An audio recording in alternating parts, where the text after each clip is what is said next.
So we're going to finish up here this first part of the unit and talk about kind of a twofold wrap up because what I really want to do here is help you to see how there is an overlap between the end of the expo and the end of Reconstruction and the rebirth of America because of those two things.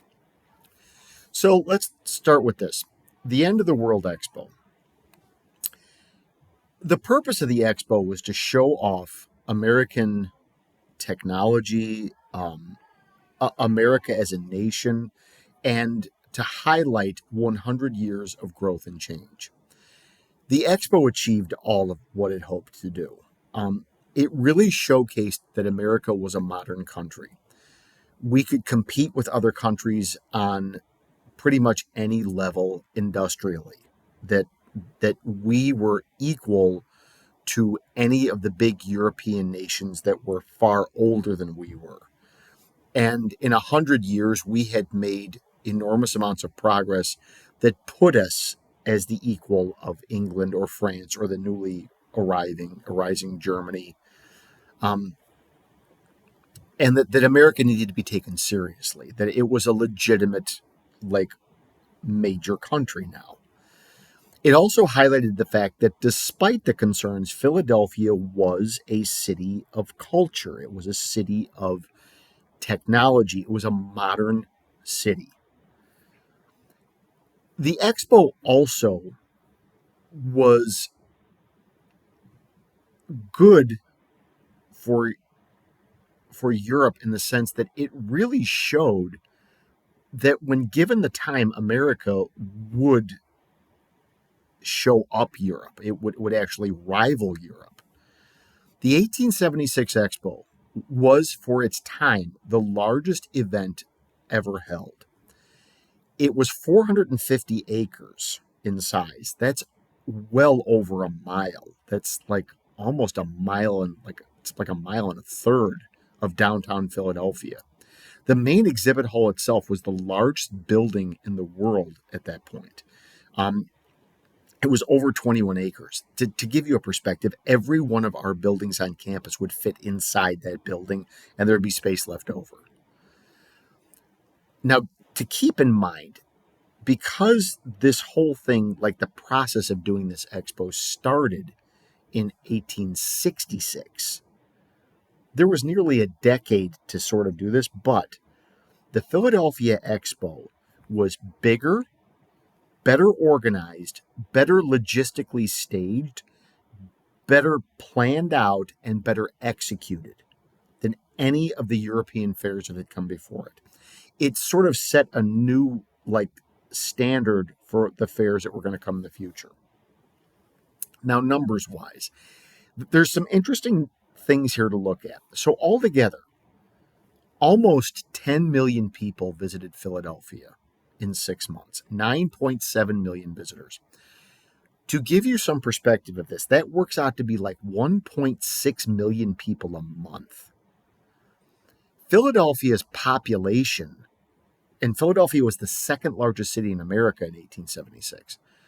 Philadelphia's population was only 847,000, which meant that on average, the number of visitors that Philadelphia got from the expo was double the size of the city. That's incredible.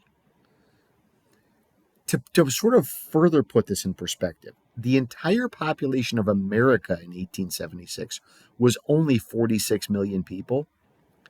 So in the space of 6 months, it would be like if 20% of America, 1 in every 5 Americans, visited Philadelphia. That would be size-wise what we're looking at here. That's a huge influx of people going into a city. Now, there's a great irony here, which is for all of this, the expo actually lost money. The investors who had put the money up to stage the expo and to host it and to run it lost their money. Eventually, I think like a few years later, the city of Philadelphia finally paid off the cost of the expo. But the failure of the expo to turn a profit really is a reflection of some very poor financial judgment. Because even though the expo lost money, the businesses that were at the expo made money. And this is so over 14,000 businesses had displays at the expo selling products. It's like, like the Home Shopping Network pavilion at State Fair where all the stuff is, except obviously much bigger. In the first month alone, there were 10,000 orders for U.S. machines and manufactured items coming from foreign countries. The failure of the Expo's organizers to make money, while all of these people did make money, is due to this.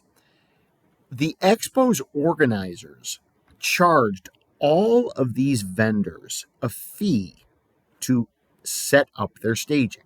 So let's look at example Edward Hires with his root beer. I think Hires had to pay like $5,000 to sell his root beer for the 6 months of the fair. Now that was a lot of money back then, man. That'd be like, I don't know, something like $50,000 or $60,000 in the day money, maybe even more. But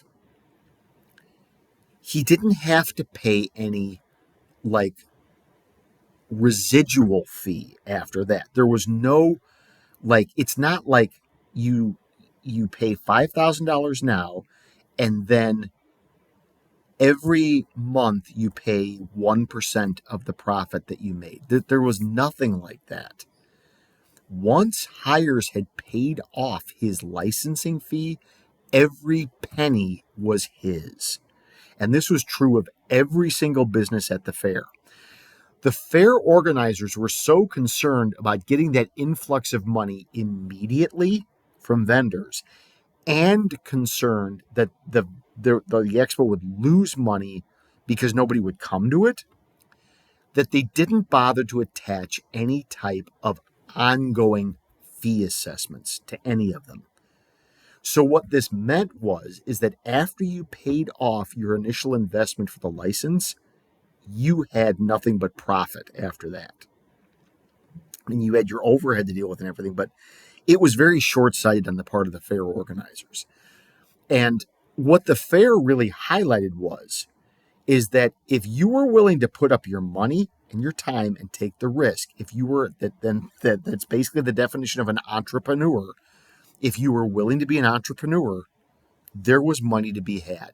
And the entrepreneurs who were at the fair made a lot of money. So this is just looking at the overview of the end of the fair. Now we're going to come back to this in a second. Let's look at the overview of the end of Reconstruction. Now, let me move this out of the way here. With the election of 1876 and the Compromise of 1877, Reconstruction officially ends politically. Hayes pulls all the troops out of the South, and all the Southern states are basically back to running their own affairs, which means that within one complete election cycle, every single African American who had been elected to Congress or put in positions of power in Southern government were gone. They were removed legally, but they were all gone. And the South went right back to doing what it did before the war, which was basically oppressing the rights of Black Americans. But they had to be a bit more constructive about it now.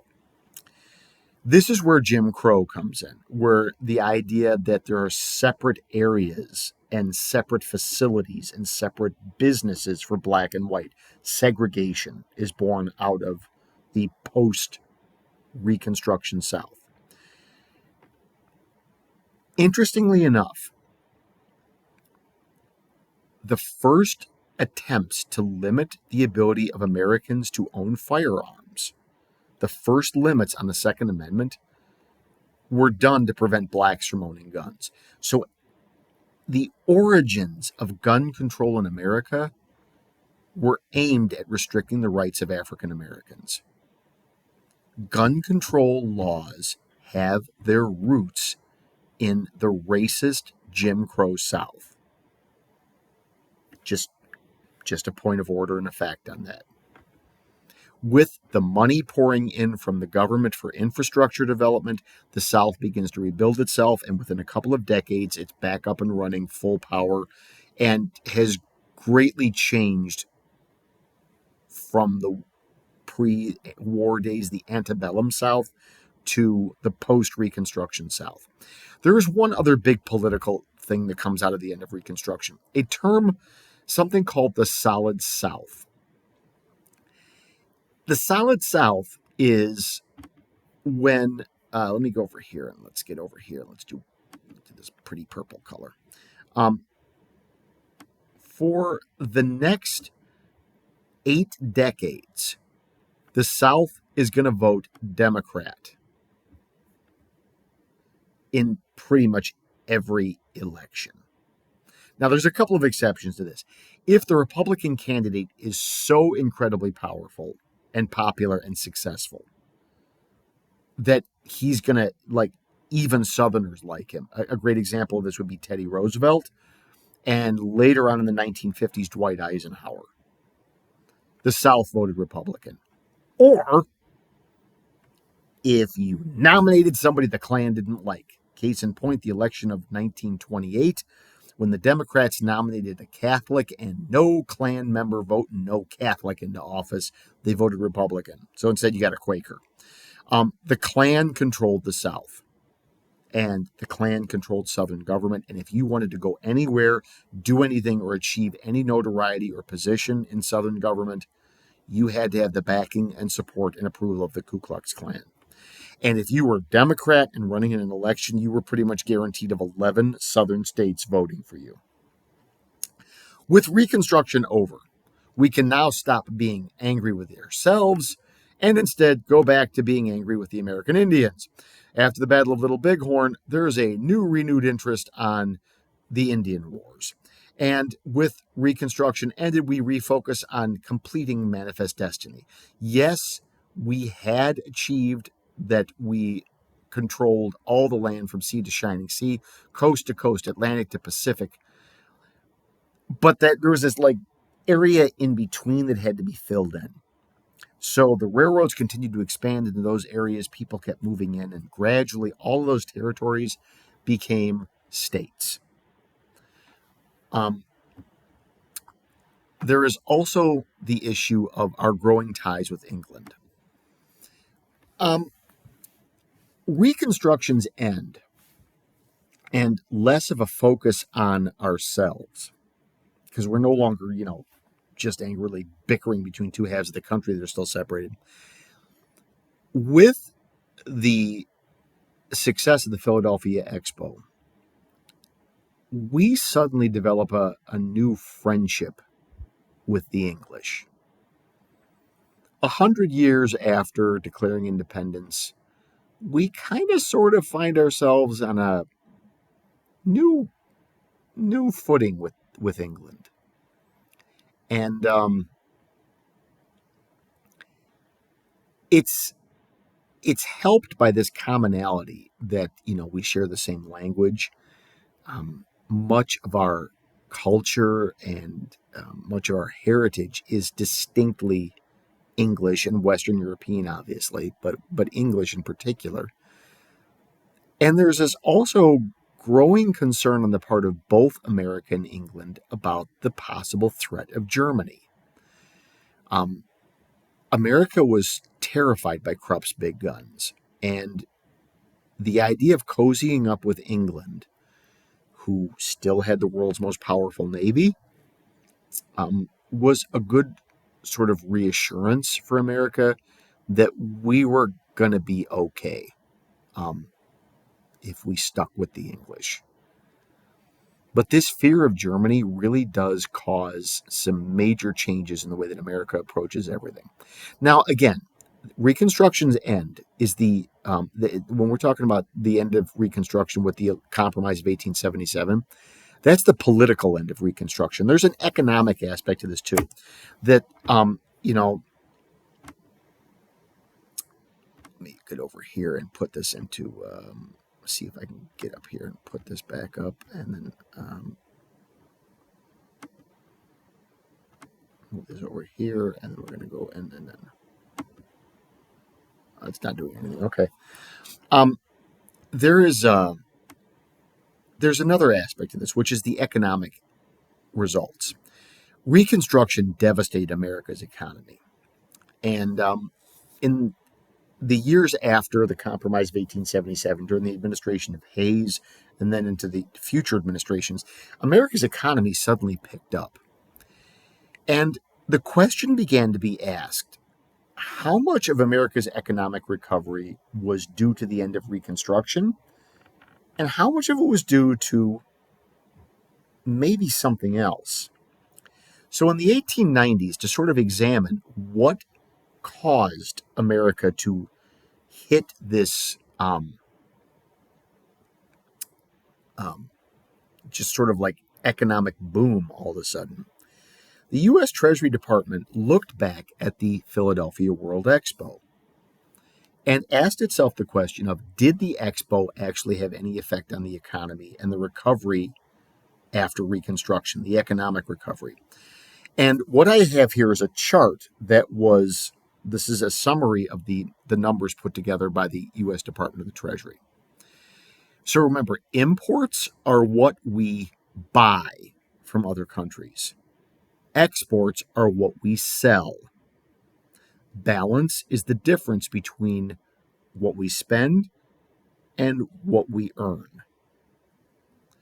In 1875, the year before the Philadelphia World Expo, we bought $533 million worth of stuff from Europe and other countries. We sold $499 million worth of stuff to Europe and other countries, meaning that we spent $34 million more than we earned. The year of the Expo, 1876, this number drops by $72 million. We import $461 million worth of stuff from other countries. We sell or export other countries $526 million worth of stuff, which means that we make $65 million profit. This is the first time in 100 years of American history that America earned more money than it spent. Okay. And by the way, most of the orders and most of the money for these exports came after or close to the end of the expo, which means that you're looking at like a 2 to 3 month window where most of these things ended up happening. 1877, imports, what we buy from other countries, dropped by another $10 million to $451 million. Exports, what we sell, shoot up by $64 million, meaning that we make $139 million in profit. For nearly the next 100 years, America will sell more than we buy. The conclusion reached by the Department of the Treasury in its official statistical analysis was that the Philadelphia Expo and the showcasing of American products and entrepreneurship and technology and innovation meant that Americans bought more U.S. products and bought less foreign products, and that foreign countries bought more of our stuff. And the end result is that expo showed the world that America's products were better than what was available otherwise, and that they should be purchasing American-made goods. And it also convinced Americans that what we had here was just as good, if not better, than Europe stuff. The reason that America's economy exploded and grew after the Reconstruction ended is because of the effect economically of American innovation and entrepreneurship on display at the 1876 World Expo. Now, one other little point about the end of the expo that I want to make. You don't need to write all this down. This is just a sort of an observational point. The expo gave Americans a sense of national pride, national identity, and national unity. It didn't matter whether you were Northerner or Southerner, East Coast, West Coast, Midwesterner, heck, to some degree, even black and white. This is a quote from an American journalist who his experience at the World Expo. I have watched the faces of American country people as they hear, undoubtedly for the first time in their lives, look upon Japanese, Turks, Greeks, or Moors. Those are the North Africans. And I have not yet discovered the slightest expression of repulsion or instinctive prejudice of race. Notice, I have not yet discovered the slightest expression of repulsion or instinctive prejudice. Every one of the people listed here are non-European races for the most part. On the contrary, it is easy to detect an agreeable surprise in most cases, as if the spectator had found an unexpected likeness to his own stock and recognized, if unconsciously to himself, that the ends of the earth are not so very far apart after all. The expo really was a way for everybody to realize is that we're all human beings. Doesn't matter where you're from, doesn't matter your skin color, whatever else. We're all human beings made in the image and likeness of a creator and endowed with a divine spark and inalienable rights. This idea that there is an endemic prejudice and racism in America is silly. Americans realize that we're all human. There are going to be stupid people, and you cannot help that. But you also cannot blanket statement that an entire country is built or founded or supported by a racism ideology, when in actuality, the fair really just points out that Americans were open and ready for anybody and everybody, and they were accepting of everybody. So in part 2 of Unit 1, we are going to look at the political and economic developments in America post-Reconstruction, and a little bit of the history of how American industry and everything else evolved, and the relationship between business and labor. Okay, this is it. Peace and love. A little wrap up here. So what do we need to take away from this, just overall? Reconstruction is an absolute failure. It did not reunite the nation. It reinforced differences and tensions. It divided people. It didn't help the blacks. They needed support to be able to achieve on their own. They didn't need to be treated like children. And it also simply highlighted what the government was trying to create was a situation of dependence. It had then abandoned on them. Reconstruction is also the beginnings of what is known as progressivism. The idea that we constantly need to change and move forward, and that requires big government. The government will take care of you. This is what the government tried to do for blacks after they were freed from slavery. And the progressive movement will use anybody that they can to seize and maintain control of political power. This is why Reconstruction lasted as long as it did, is the progressive elements in the Reconstruction government refused to give up their control. When they were forced to, change actually really did occur for the better of everybody. Okay, so that's the end of the unit, end of part 1. Your tester from there. The 2 slides that I went over, you don't need to worry about. They're just glossed over, but that's the end of part 1, and we'll tackle it from there. Peace and love.